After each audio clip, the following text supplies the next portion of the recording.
हाँ, तो बच्चों इस कोविड-19 के दौर में हम लोगों को अपनी पढ़ाई भी कंटिन्यू करनी है ना।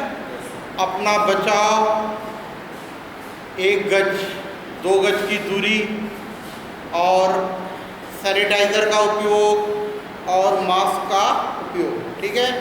इसके साथ हम अपनी स्टडी को कंटिन्यू कर सकते हैं, है ना। सब लोग एक छोटा सा इस तरह का अपना बॉक्स जो हो, हाथ में सैनिटाइज़र का उपयोग करें। क्यों? क्योंकि यह आपको इस कोविड-19 से बचाव करेगा, ठीक है। चलिए, आज हम लोग रासायनिक विज्ञान में लेसन 4 स्टार्ट करते हैं। इस पाठ का नाम है रासायनिक बलगतिकी। रासायनिक बलगतिकी, है ना। जरा समझें हम आखिर इसका मतलब क्या होता है। रासायनिक बलगतिकी का मतलब है कोई रासायनिक अभिक्रियाएं संपन्न हो रही हैं, ठीक है। तो रासायनिक अभिक्रिया कैसे संपन्न हो रही है, उसके संपन्न होने का हम अध्ययन करते हैं। बलगतिकी में हम रासायनिक अभिक्रिया को संपन्न होने का अध्ययन करते हैं। जैसे मैंने कोई अभिक्रिया कराई, है ना, कराने के बाद इंस्टेंट तो रिएक्शन होगा नहीं, धीरे धीरे होगा, 1 घंटे 2 घंटे, है। तो उसके बारे में अध्ययन करना हमारा क्या कहलाता है, रासायनिक बलगतिकी, ठीक है। इसके अनुसार देखें, रासायनिक अभिक्रियाएं, रासायनिक अभिक्रियाएं, रासायनिक अभिक्रियाएं जो होती हैं, रासायनिक अभिक्रियाएं मुख्यतः 3 प्रकार की। कितने प्रकार की? 3 प्रकार की होती हैं। एक होता है तीव्र, ऐसी अभिक्रिया जो बहुत जल्दी संपन्न हो जाए। कितना जल्दी संपन्न हो जाए? 10 की घाते -2 सेकेंड में, 10 की घाते -6 सेकेंड में। इतने समय में पूर्ण होने वाली अभिक्रियाओं को हम क्या कहते हैं? तीव्र अभिक्रिया। कुछ अभिक्रियाएं जो होती हैं जो अति मंद होती हैं, अति मंद, बड़ी धीरे धीरे होता है, उसको होने में 1 साल 2 साल 10 साल लगता है। जैसे जंग का लगना, यह कौन सी अभिक्रिया कहलाई? मंद अभिक्रिया। जंग का लगना कौन सी अभिक्रिया कहलाई? अति मंद। और यह आयनिक अभिक्रियाएं होती हैं। आयनिक अभिक्रियाएं जो होती हैं वह अति तीव्र होती हैं। और एक होता है मंद। मंद मतलब धीरे धीरे होता है, इसको पूरा होने में 2 घंटे 3 घंटे 4 घंटे 1 दिन में कंप्लीट हो जाता है। हम बताएं किस अभिक्रिया के बारे में हम अध्ययन कर सकते हैं? इसके बारे में कर सकते हैं? नहीं। इसके बारे में? नहीं। किसके बारे में कर सकते हैं? मंद, है ना। मंद अभिक्रिया का हम अध्ययन करेंगे, ठीक है। तो मंद अभिक्रिया का अध्ययन का एक उदाहरण ले लें। इस अभिक्रिया के बारे में अगर हम देखें, CH3 COO C2H5, इसको हम कहते हैं एस्टर। इसमें हम हाइड्रोजन वाटर जल की क्रिया कराते हैं किसी अम्ल की उपस्थिति में, तो ये बनाता है तुम्हारा CH3 COOH प्लस C2H5। इस अभिक्रिया का हम अध्ययन कर सकते हैं और हम इस अभिक्रिया को क्या कहते हैं? कौन सी अभिक्रिया कहलाती है ये? ठीक है। हम इसकी स्टडी करेंगे, हम देखेंगे कि यह अभिक्रिया कैसे समय दर समय परिवर्तित होती है। आया समझ में? कोई दिक्कत नहीं। चलिए फिर आगे देखें। अब इसके आगे जो हम स्टार्ट करते हैं,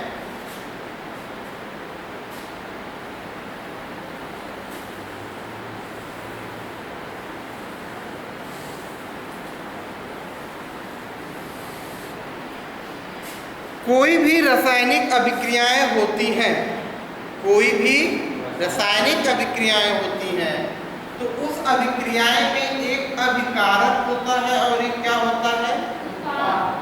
अगर हमने कहा R से क्या बना? R क्या है? अभिकारक, ठीक है। और ये क्या बना आपका? उत्पाद। तो भाई अभिकारक से उत्पाद बना तो कुछ समय लगेगा कि नहीं लगेगा? और अभिकारक की जो मात्रा है समय बढ़ने के साथ साथ धीरे धीरे क्या होगा? घटेगा, ठीक है। अभिकारक की मात्रा समय बढ़ने के साथ साथ धीरे धीरे क्या होगा? घटेगा। तो अगर हम जरा इनके बारे में देखें, एक ग्राफ बना के देखें, सब लोग ध्यान से समझो, ये बहुत महत्वपूर्ण ग्राफ है। अगर हम कहें ये अभिकारक है, क्या है?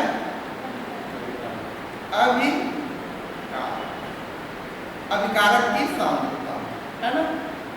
आप जानते हैं कि सांद्रता को हम किसमें लेते हैं? मोल प्रति लीटर में। किसमें लेते हैं?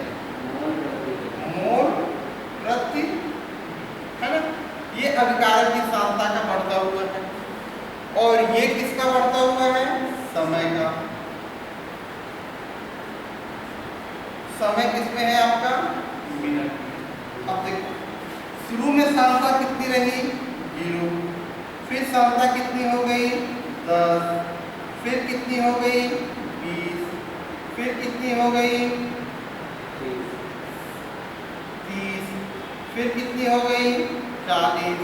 और फिर कितनी हो गई? 50 मोल प्रति लीटर। कैसे है ये? मोल प्रति। समय शुरू में कितना रहा? 5 मिनट। फिर कितना हो गया? 10 मिनट। फिर 15, फिर 20 और फिर। अब बताओ, जब समय हमारा 0 था, कितना था? 0। तो अभिकारक की सांद्रता कितनी रही होगी? कम की ज्यादा? भाई जब समय 0 है तो अभिकारक तो बहुत ज्यादा है ना। अभी उत्पाद कहाँ बना? अभी उत्पाद बना क्या? नहीं बना। तो जब समय कितना रहा तुम्हारा? 0, तो अभिकारक की मात्रा कितनी रही? बहुत अधिक। और इस तरह से धीरे धीरे समय बढ़ता गया और अभिकारक का मात्रा घटेगा। चलो, तो ये तो अभिकारक के लिए ग्राफ हो गया। किसके लिए हो गया? अभी अब हम अध्ययन करते हैं, हम अध्ययन ये करते हैं कि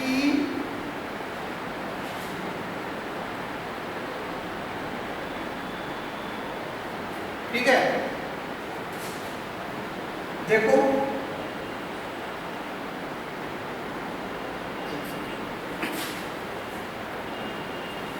हम अध्ययन ये करते हैं कि ये देखो स्टार्टिंग में 30, कितना सांद्रता यहाँ पे है? 30। अगर हम देखें तो 5 मिनट पे कितना? 5 मिनट में सांद्रता कितनी है? 30। 5 मिनट में सांद्रता कितनी दिखाई दे रही है? 30 दिखाई दे रही है। बहुत बढ़िया। और अगर हम देखें इस 20 मिनट में सांद्रता कितनी दिखाई दे रही है? 20 मिनट में सांद्रता कितनी दिखाई दे रही है?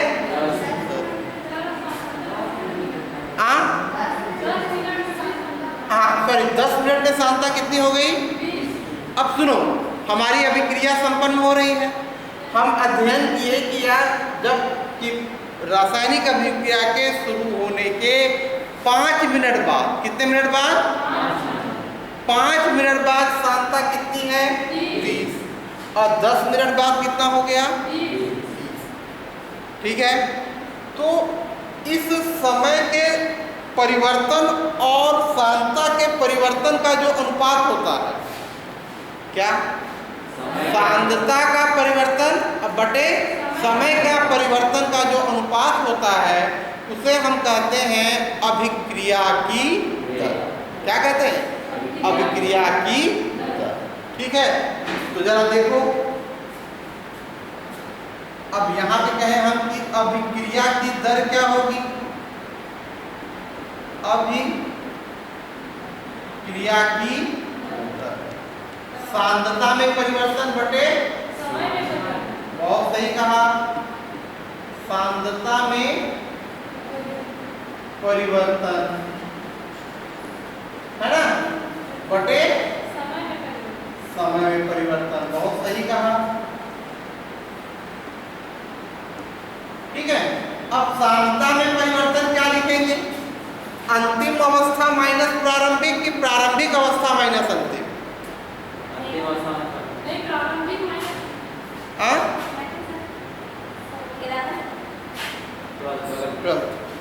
उसमें क्या कहेंगे हम? अंतिम अवस्था माइनस प्रारंभिक। प्रारंभिक माइनस अंतिम नहीं करेंगे, क्या कहेंगे?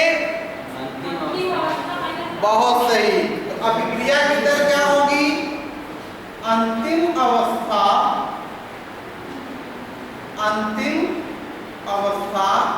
माइनस प्रारंभिक अवस्था। ठीक है, बटे समय परिवर्तन, अंतिम समय माइनस प्रारंभिक।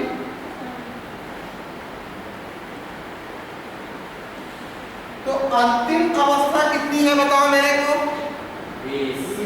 20 है ना। चलो, प्रारंभिक अवस्था कितनी है? बहुत बढ़िया। समय का परिवर्तन कितना हुआ?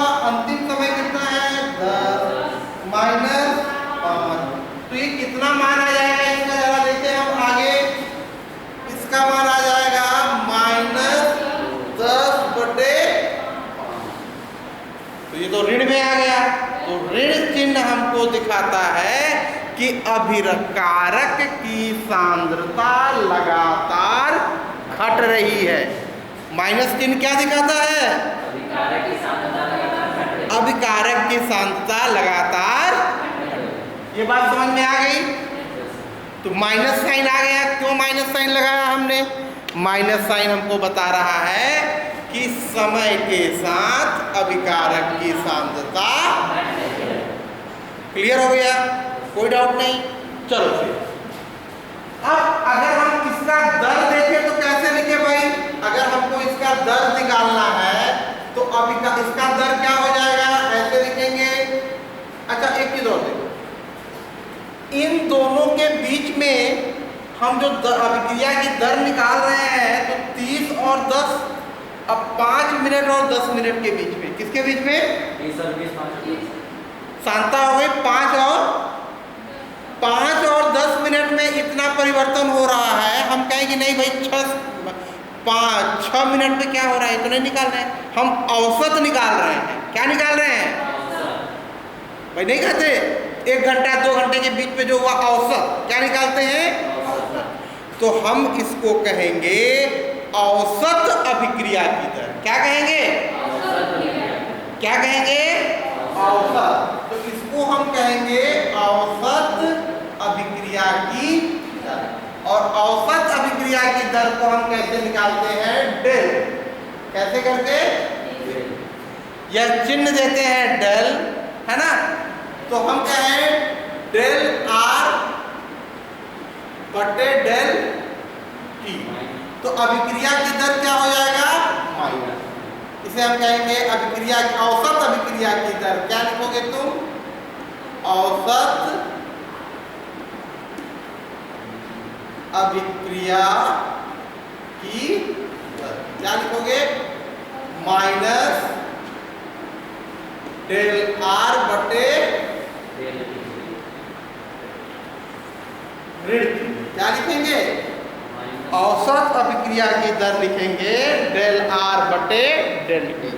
ये क्या है तुम्हारा? माइनस साइन दिखा रहा है। क्या दिखा रहा है? कि समय के साथ सांद्रता घट रही है। समय के साथ सांद्रता का मान क्या हो रहा है? लगातार।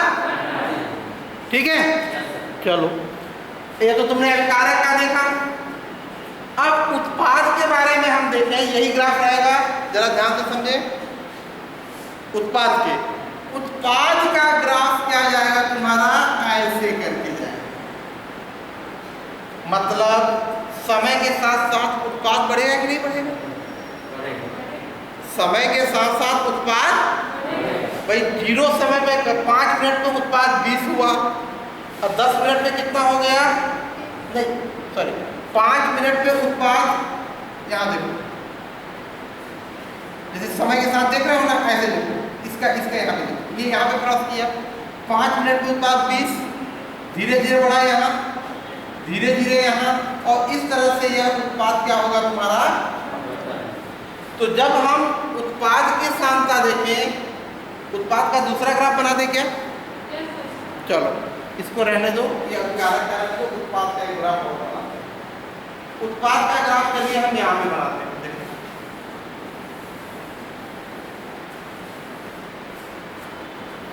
इधर देखो, ये हो गया सांद्रता और ये हो गया समय, ठीक है। सांद्रता 0, 10, 20, 30, 40, समय 5, 10, 15, 20। इसका ग्राफ ये होगा उत्पाद का, किसका है? समय के साथ साथ बढ़ता गया। अगर हम कहें, ध्यान से देखो, ये देखो 5 मिनट में सांद्रता कितनी है? 20, लेकिन 10 मिनट में सांद्रता कितनी हो गई? यहाँ पे देखो 30। 5 मिनट में सांद्रता कितनी थी? 10 मिनट बाद कितनी हो गई? तो सांद्रता में परिवर्तन हुआ कि नहीं हुआ? तब जब इसका औसत दर निकालेंगे तो क्या होगा बताओ जरा। औसत दर अंतिम माइनस प्रारंभिक, तो 30 माइनस 20 बटे 10 माइनस 5 बराबर 10 बटे 5, मतलब ये धन में आया कि नहीं आया? तो जब भी हम अभिक्रिया लिखेंगे, औसत अभिक्रिया की दर, उत्पाद का क्या आएगा? धन में। अभिकारक का क्या आएगा? तो अगर हमने कहा ये अभिक्रिया लिखें तो कैसे लिखेंगे इसको हम? R से अगर P बन रहा है तो लिखेंगे माइनस डेल R ब्रैकेट में डेल T। अब ये कोष्ठक क्या कहता है? यह सांद्रता दिखाता है। कोष्ठक का क्यों उपयोग करते हैं? कोष्ठक क्या दिखाएगा? सांद्रता किसमें होती है? मोल प्रति लीटर। Very good. सांद्रता किसमें होती है? मोल प्रति लीटर। तब ये हो गया बराबर डेल P बटे डेल।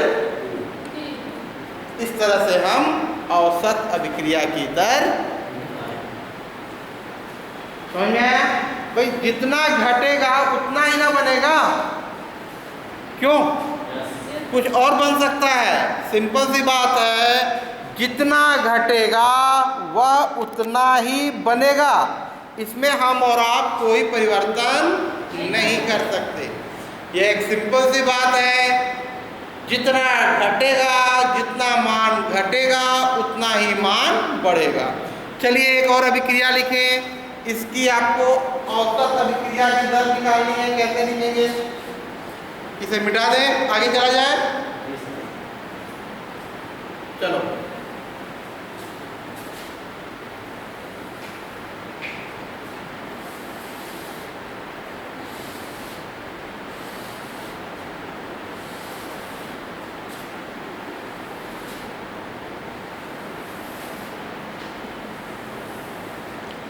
अब एक बात आती है कि अगर हम कोई अभिक्रिया लिखते हैं, अगर हम कोई अभिक्रिया लिखते हैं तो अगर ऐसे देखो यहाँ पे मैंने लिखा 2HI है ना, क्या लिखा?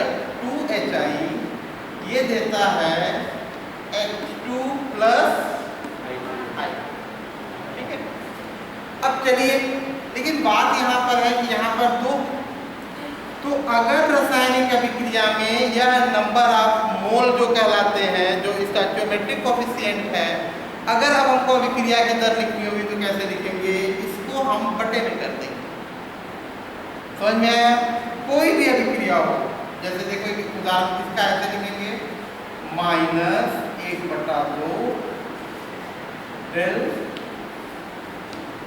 HI बटे डेल T बराबर डेल H2 बटे डेल T बराबर डेल I2 बटे इस तरह से हम रासायनिक अभिक्रिया की दर कुछ भी लिखा हो। अगर हम एक उदाहरण में अगर हमारे पास ये अभिक्रिया है AA plus BB that gives CC plus D। हाँ, ये क्या है 1 2 3 4 कुछ भी हो सकता है। तो इसकी हम औसत अभिक्रिया की दर कैसे लिखेंगे? कैसे लिखेंगे जी? A है तो हम लिखेंगे, क्योंकि अभिकारक है तो अभिकारक किसमें होगा? ऋण में। तो ये होगा -1 बटा A की सांद्रता बटे डेल T बराबर -1/B B की सांद्रता बटे डेल बराबर 1 बटा C की सांद्रता बटे डेल T बराबर 1 बटा D की सांद्रता बटे डेल T। यहाँ पे भी डेल होगा और यहाँ पे भी डेल होगा। ये डेल क्या बताता है? डेल बताता है औसत। क्या बताता है? इस तरह से हम किसी भी अभिक्रिया की औसत अभिक्रिया की दर करेंगे। इस तरह से हम औसत अभिक्रिया की दर को फाइंड आउट करेंगे और औसत अभिक्रिया की दर हम लिखेंगे। समझ में आई बात? और अगर हमें लिखना है औसत अभिक्रिया की दर, जैसे देखें इनके लिए, चलिए आप औसत अभिक्रिया की दर फाइंड आउट करो, क्या होगा? जैसे मैंने लिखा N2 प्लस 3H2 ये देगा 2NH3। ठीक, इसके लिए लिखिए, सेकंड लिखो 2SO2 plus O2 give 2SO3। Third लिखो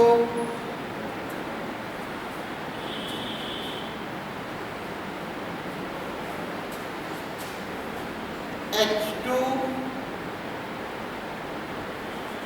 N2 प्लस